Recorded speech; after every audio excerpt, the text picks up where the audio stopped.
জারি দিয়া সিন্নি খাইলা তারই চিনলা না, মানে পীর চিনলা না।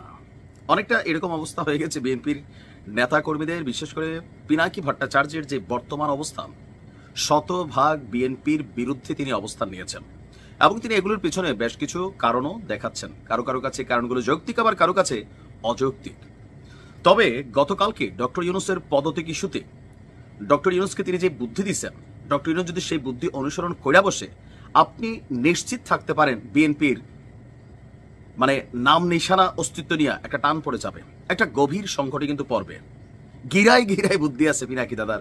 তবে এই পিনাকিদার উত্থানের পেছনে বিএনপি এবং জামাতের নেতাকর্মীরাই সবচেয়ে বেশি সাপোর্টিং ভূমিকা পালন করেছেন। আমি আমার ফেসবুকে অনেক বিএনপির ফ্যান ফলোয়ার আছেন আমার, তো আমি দেখছি যে আপনারা ভিডিওগুলো শেয়ার করছেন, কিন্তু আজকে আবার সেই পিনাকিদার বিরুদ্ধে অবস্থান, কারণ বক্তব্যগুলো দলের বিরুদ্ধে।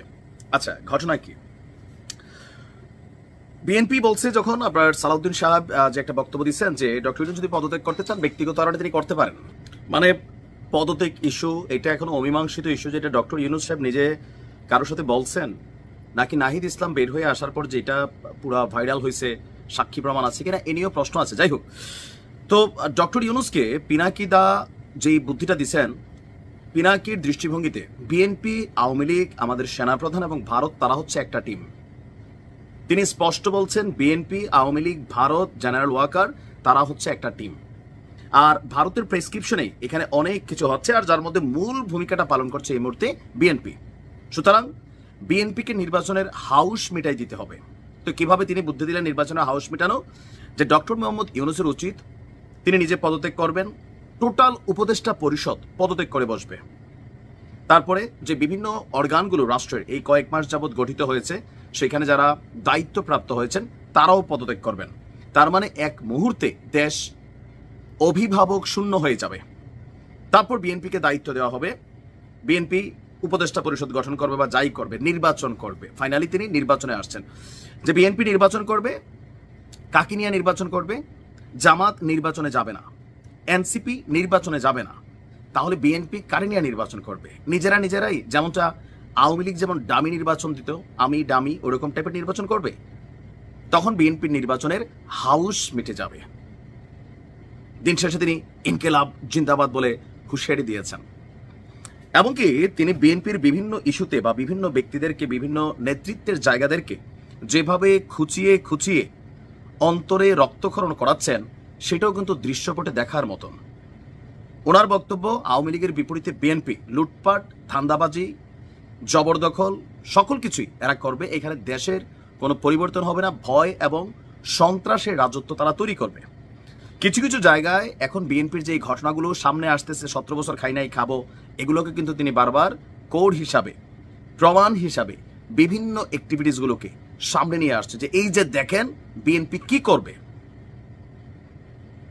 এই ধরনের বক্তব্য যখন পিনাকি দেন, তার ভিডিওগুলো যত পরিমাণ মানুষ দেখে, এবং তিনি বিএনপিকে নিয়ে সোজা বলছেন যে নির্বাচনের আগে এমন এমন জিনিস তিনি প্রকাশ করবেন আর ফাঁস করবেন, নির্বাচনে পাশ করার হাউস মিটে যাবে, বা কিভাবে পাশ করে তিনি দেখে নেবেন।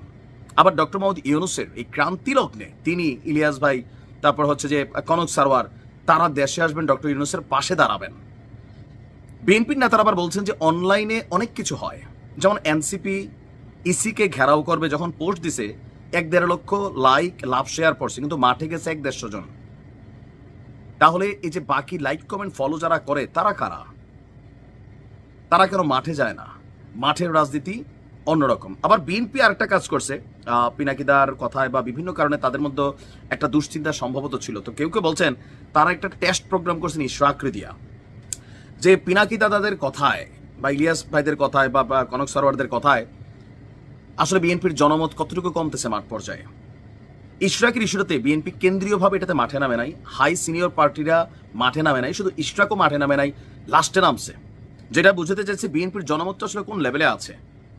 এখান থেকে বিএনপি বুঝে নিচ্ছে যে তারা এখনো টিকা আছে, অনলাইন ইনফ্লুয়েন্সার এসব কথায় বিএনপির কিছু যায় আসে না, বিএনপি মনে করছে এটা। তবে ওই যে পদত্যাগ ইস্যু সহ যেই ফর্মুলাটা দিছে, এটা যদি আসলে ডক্টর ইউনূস ফলো করে বসেন, তাহলে কিন্তু সত্যি সত্যি বিএনপি সংকটে পড়বে, এটা বড় ধরনের সংকটে পড়বে, যে নির্বাচনে বিএনপি ছাড়া কেউ যাচ্ছে না, তখন কি হবে। তবে এমন ডক্টর ইউনূস করবেন না, এটা হচ্ছে 100% বাস্তবতা। কারণ পদত্যাগের ইস্যুটা আমার মন টানে, বা বিশ্লেষকদের কথা যেটা বুঝি, এটা এনসিপির মাথা থেকে আসা একটা কথা। হয়তো ডক্টর ইউনূস বিভিন্ন বিষয়ে কথা বলছেন, নাহিদের মনে হয়েছে যে তিনি পদত্যাগ করে ফেলতে পারেন, এরকম কিছুই একটা। ভালো থাকুন, আসসালামু আলাইকুম।